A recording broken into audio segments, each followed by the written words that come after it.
Hello friends, welcome to my channel study vlogs with Shivendra. आज है 19 अप्रैल 2022। आज हम लोग 19 अप्रैल 2022 की मोस्ट इम्पॉर्टेंट क्वेश्चंस के बारे में बात करेंगे। उससे पहले कल के क्वेश्चन को देख लेते हैं। कल का क्वेश्चन था कि विश्व कुष्ठ रोग दिवस कब मनाया जाता है। तो विश्व कुष्ठ रोग दिवस 30 जनवरी को मनाया जाता है। नेक्स्ट क्वेश्चन हमने पूछा था भारत के पहले ग्रैंड मास्टर कौन है। तो भारत के पहले ग्रैंड मास्टर विश्वनाथन आनंद हैं। चलिए आज के क्वेश्चन को देख लेते हैं।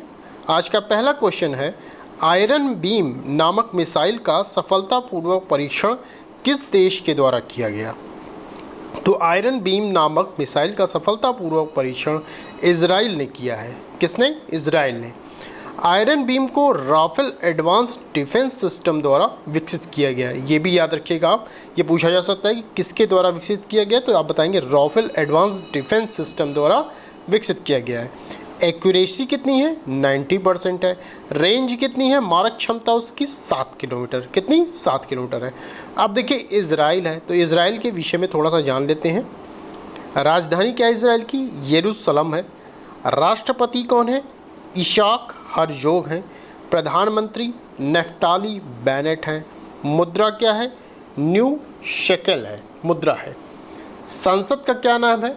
नेसेट है। इजराइल की सबसे लंबी नदी पूछी जाए आपसे तो आप बताएंगे जॉर्डन नदी है। इसके विषय में आप पढ़ चुके होंगे, जॉर्डन नदी। इजराइल की सबसे लंबी पर्वत श्रृंखला कौन सी है? तो माउंट हेरमोन है। कौन? Mount Hermon. सर्वाधिक यहूदी आपसे पूछा जाए कि किस देश में रहते हैं तो आप बताएंगे इजराइल में रहते हैं सर्वाधिक यहूदी। ठीक है, तो ये हुआ इजराइल के विषय में। चलिए नेक्स्ट क्वेश्चन देखते हैं। स्किल इंडिया इंटरनेशनल सेंटर स्थापित किया जाएगा। कहाँ स्थापित किया जाएगा? तो स्किल इंडिया इंटरनेशनल सेंटर आपका ओडिशा में स्थापित किया जाएगा। कहाँ? ओडिशा में। ओडिशा में कहाँ स्थापित किया जाएगा? तो यह भुवनेश्वर में स्थापित किया जाएगा। अब देखिए ओडिशा आया है, ओडिशा के विषय में थोड़ा सा जान लेते हैं। ओडिशा की राजधानी क्या है? भुवनेश्वर है। उसी की राजधानी में यह आपका सेंटर स्थापित किया जाएगा। उड़ीसा की राजधानी भुवनेश्वर में। तो राजधानी भुवनेश्वर हो गई। भुवनेश्वर को हमने बताया था कि ये एक इम्पॉर्टेंट आपकी राजधानी है, इसलिए बन जाती है क्योंकि कोविड-19 मुक्त होने वाला यह पहला शहर बना था। ठीक है, भुवनेश्वर बना था। पहला राज्य पूछा जाएगा तो हिमाचल प्रदेश है। ठीक, मुख्यमंत्री नवीन पटनायक जी हैं। झीलों की बात की जाए तो चिल्का झील ओडिशा की मोस्ट इम्पॉर्टेंट आपका झील है। चिल्का झील ही भारत में खारे पानी की सबसे बड़ी झील है। और क्या किस लिए इम्पोर्टेंट है चिल्का झील? इसलिए है क्योंकि रामसर साइट में यह पहली रामसर साइट है। कौन? चिल्का झील है। इस समय वर्तमान में कुल कितने रामसर साइट हैं? तो 49 रामसर साइट इस समय वर्तमान में है। नेशनल पार्क की बात की जाए तो सिमलीपाल राष्ट्रीय उद्यान यहाँ का इम्पोर्टेंट आपका नेशनल पार्क है। लोक नृत्य की बात की जाए तो छऊ लोक नृत्य है इम्पोर्टेंट यहाँ का। चर्चित स्थल की बात की जाए तो कटक, जगन्नाथ मंदिर, कोणार्क, पारादीप यहाँ के चर्चित स्थल हैं। देखिए उड़ीसा जो वर्तमान राजधानी तो भुवनेश्वर है, बट उससे पहले राजधानी आपसे पूछा जाए तो कटक हुआ करती थी। पहले राजधानी क्या थी? कटक हुआ करती थी। तो चलिए ये ओडिशा के विषय में हमने पढ़ा। चलिए नेक्स्ट पॉइंट देखते हैं हम लोग। पंजाब नेशनल बैंक ने 12 अप्रैल को अपना कौन सा स्थापना दिवस मनाया? तो पंजाब नेशनल बैंक ने 12 अप्रैल को अपना 128वां स्थापना दिवस मनाया। कौन सा? 128वां। पीएनबी अर्थात पंजाब नेशनल बैंक पूर्णतः भारतीयों द्वारा स्थापित और संचालित यह भारत की पहली बैंक है, ये ध्यान रखिएगा। ठीक है, स्थापना कब हुई है इस बैंक की? तो 12 अप्रैल 1894 में हुई है। लाहौर में स्थापना हुई है। संस्थापक कौन कौन है? तो इसके संस्थापक लाला लाजपत राय हैं और उनके साथी हैं। सीईओ एंड एमडी की बात की जाए तो अतुल कुमार गोयल इसके सीईओ एमडी हैं। वर्तमान में पंजाब नेशनल बैंक भारत की दूसरी सबसे बड़ी सार्वजनिक क्षेत्र की बैंक है। अब पहली बैंक कौन सी है? तो पहले स्थान पर है SBI, state bank of India है। ठीक है, तो ये हुआ। अब चलिए नेक्स्ट क्वेश्चन देख लेते हैं। नेक्स्ट पॉइंट है हमारा कि आईआईटी गुवाहाटी ने ऊर्जा कुशल तकनीक विकसित करने के लिए किसके साथ साझेदारी की? तो आईआईटी गुवाहाटी ने ऊर्जा कुशल तकनीक विकसित करने के लिए एनटीपीसी के साथ साझेदारी की है। किसके साथ? एनटीपीसी के साथ। एनटीपीसी के विषय में जान लेते हैं। एनटीपीसी एक महारत्न कंपनी है। आपसे पूछा जाए कि कुल कितनी महारत्न कंपनियां हैं, तो आप बताएंगे 11 हैं। स्थापना कब हुई है एनटीपीसी की? तो 1975 में हुई। मुख्यालय कहाँ है? नई दिल्ली में है। महानिदेशक कौन है? गुरदीप सिंह है। ये सब इम्पोर्टेंट है आपके लिए। चलिए नेक्स्ट पॉइंट देखते हैं। अपने गैर कार्यकारी निदेशक के रूप में रेणु कर्नाड की पुनः नियुक्ति किस बैंक में की गई? तो अपने गैर कार्यकारी निदेशक के रूप में रेणु कर्नाड की पुनः नियुक्ति एचडीएफसी बैंक ने की है। किस बैंक ने? एचडीएफसी बैंक ने की है। एचडीएफसी, आपको पता होगा कि एचडीएफसी लिमिटेड का एचडीएफसी बैंक में विलय हो गया है। अभी हाल ही में ये विलय हुआ है। इसके बारे में मैंने आपको बताया था, पिछली वीडियो में ही बताया था, उसको मैंने अभी रिवाइज कर दिया कि एचडीएफसी लिमिटेड का एचडीएफसी बैंक में विलय हो गया है। चलिए नेक्स्ट पॉइंट देखते हैं हम लोग। समुद्र तट महोत्सव सी पोंडी 2022 का उद्घाटन कहाँ किया गया? तो समुद्र तट महोत्सव सी पोंडी 2022 का उद्घाटन पुडुचेरी राज्य में किया गया। कहाँ? पुडुचेरी। चलिए नेक्स्ट पॉइंट देखते हैं। ध्यान रखिएगा ये महोत्सव है, ठीक है, सैन्य अभ्यास नहीं है, ये ध्यान रखिएगा। सी पोंडी 2022 ये महोत्सव है। चलिए नेक्स्ट पॉइंट देखते हैं। पूर्वोत्तर क्षेत्र का सबसे ऊंचा राष्ट्रीय ध्वज कहाँ फहराया जाएगा? ये इंपॉर्टेंट आपका क्वेश्चन रहेगा कि पूर्वोत्तर क्षेत्र का सबसे ऊंचा राष्ट्रीय ध्वज मणिपुर राज्य में फहराया जाएगा। कहाँ? मणिपुर में। किसके द्वारा फहराया जाएगा? तो इंडियन नेशनल आर्मी INA द्वारा फहराया जाएगा। ऊंचाई कितनी होगी? 165 फुट होगी इसकी ऊंचाई। देखिए 14 अप्रैल 2022 को इसी ध्वजारोहण की कौन सी वर्षगांठ मनाई गई? तो 78वीं 78वीं वर्षगांठ मनाई गई है। ठीक है, अब देखिए मणिपुर आया है, तो मणिपुर के विषय में थोड़ा सा जान लेते हैं। मणिपुर की राजधानी क्या है? इम्फाल है। मुख्यमंत्री कौन है? एन वीरेंद्र सिंह है। आपको पता होना चाहिए कि 5 राज्यों में अभी विधानसभा चुनाव संपन्न हुए, जिसमें से मणिपुर भी था। ठीक है, तो यहाँ एन वीरेंद्र सिंह मुख्यमंत्री बने।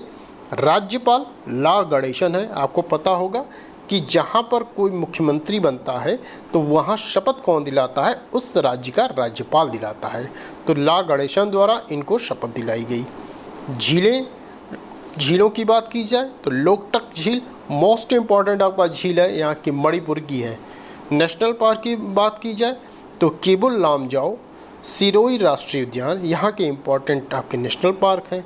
बट केबुल लामजाओ यहाँ का मोस्ट इम्पॉर्टेंट पार्क इसलिए बन जाता है क्योंकि यह दुनिया का इकलौता तैरता हुआ नेशनल पार्क है। और किस झील के ऊपर है? ये लोकटक झील पर है, इसलिए ये दोनों इम्पॉर्टेंट हो जाते हैं।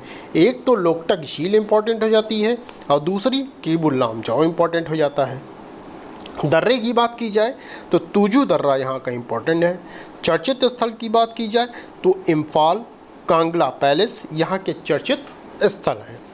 आप देखिए मणिपुर में कुछ महोत्सव हुए हैं, ये इम्पॉर्टेंट महोत्सव हैं, इनको भी आप जानते रहिए। संतरा महोत्सव, कचाई लेमन महोत्सव, नाता संकेतन महोत्सव, ये सभी महोत्सव आपके कहाँ हुए हैं? मणिपुर में हुए। ये जानते रहिए, ये मोस्ट इम्पॉर्टेंट आपके महोत्सव हैं, ये पूछा जा सकता है आपसे। चलिए नेक्स्ट पॉइंट देखते हैं हम लोग। ओ हेनरी पुरस्कार से किसे सम्मानित किया गया? तो ओ हेनरी पुरस्कार से अमर मित्र को सम्मानित किया गया। किसे? अमर मित्र को। किसके लिए, किस चीज़ के लिए इनको सम्मानित किया गया? तो गांव बरो नामक एक लघु कथा थी, उसके लिए इन्हें सम्मानित किया गया। किसके लिए? गांव बरो। ये इम्पोर्टेंट है आपके लिए। चलिए नेक्स्ट पॉइंट देखते हैं। पीएम मोदी ने भगवान हनुमान की 108 फीट ऊंची प्रतिमा का अनावरण कहाँ किया है? किस स्टेट में? तो पीएम मोदी ने भगवान हनुमान की 108 फीट ऊंची प्रतिमा का अनावरण गुजरात में किया है। गुजरात में कहाँ किया है? मोरबी गुजरात में। मोरबी एक जगह है, वहाँ किया है। मोरबी कहाँ पड़ता है? गुजरात में पड़ता है, ठीक है, वहाँ किया है। ये क्वेश्चन आपका मोस्ट इम्पॉर्टेंट है, ध्यान से पढ़ के जाइएगा, ठीक है। चलिए अब देखिए गुजरात आया है, तो गुजरात के विषय में थोड़ा सा बात कर लेते हैं हम लोग। गुजरात में गुजरात की राजधानी क्या है? गांधीनगर है। आपको पता होना चाहिए कि यहीं पर भारत का पहला समुद्री मध्यस्थता केंद्र खोला गया है। कहाँ? गांधीनगर में ही, ठीक है। मुख्यमंत्री कौन है? भूपेंद्र पटेल हैं। झीलें कौन सी हैं? ताल सरोवर झील यहाँ की इम्पोर्टेंट झील है। नेशनल पार्क की बात की जाए तो गिर नेशनल पार्क यहाँ है। लोक नृत्य की बात की जाए तो गरबा, डांडिया, रासलीला यहाँ के इम्पोर्टेंट लोक नृत्य हैं।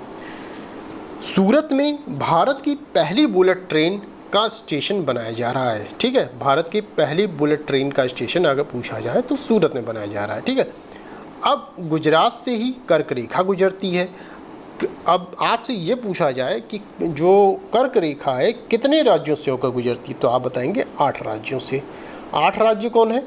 गुजरात, राजस्थान, MP, छत्तीसगढ़, झारखंड, पश्चिम बंगाल, त्रिपुरा, मिजोरम, इन राज्यों से होकर कर्क रेखा गुजरती है। गुजरात टाइटंस IPL में नई टीम आई है। इस समय IPL मैच चल रहा है। कुल 10 टीमों ने हिस्सा लिया है। पहले 8 टीमें हुआ करती थीं, अब 2 नई टीमें आ गई हैं, ठीक है, जिसमें से गुजरात टाइटंस भी है। गुजरात ने नई IT नीति लॉन्च करने की भी घोषणा की है। सबसे लंबी तटीय रेखा वाला राज्य पूछा जाए तो गुजरात ही होगा। राज्यपाल यहाँ के आचार्य देवव्रत हैं, ये भी याद रखिएगा आप। गुजरात का एक पड़ोसी देश है, हमने बताया आपको है, तो वो कौन है? पाकिस्तान है, ठीक है, पाकिस्तान। चलिए नेक्स्ट पॉइंट देखते हैं हम लोग। लास्ट पॉइंट है हमारा ये, उड़ान योजना महत्वपूर्ण है, इम्पॉर्टेंट आपका क्वेश्चन है।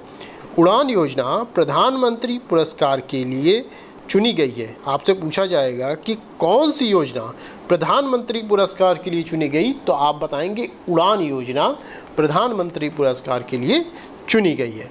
उड़ान योजना का मतलब क्या है? उड़े देश का आम नागरिक होता है, ठीक है। उड़ान योजना का मतलब, इसे इनोवेशन सेंट्रल कैटेगरी के तहत सम्मानित किया गया है। किसके तहत? इनोवेशन सेंट्रल कैटेगरी के तहत सम्मानित किया गया है। तो बस आज के लिए इतना ही। ये थे आपके top 10 most important questions. I hope video आपको पसंद आई होगी।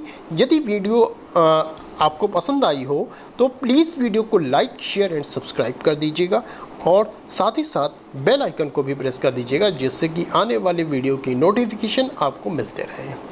आप लोग प्लीज़ वीडियो को डेली देखा करिए, ऐसा ना करिए कि किसी दिन गैप कर जाइए, इससे घाटा आपका ही है, ठीक है।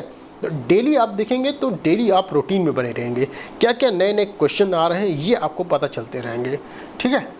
चलिए आज के क्वेश्चन को देख लेते हैं। आज का क्वेश्चन है, कौन सा राज्य 10 सालों तक पुरुष और महिला हॉकी टीमों को स्पॉन्सर करने वाला पहला राज्य बना? आपके ऑप्शन है ओडिशा, केरल, तमिलनाडु, सिक्किम। नेक्स्ट क्वेश्चन है, उंगलिल ओरुवन किसकी आत्मकथा है? आपके ऑप्शन है नरेंद्र मोदी, आदित्यनाथ योगी, MK स्टालिन, नितिन गडकरी। इन क्वेश्चन के आंसर आप कमेंट के माध्यम से मुझे बताइएगा कि इनमें से कौन से सही हैं। तो बस आज के लिए इतना ही, फिर मिलते हैं नेक्स्ट वीडियो में। Thank you.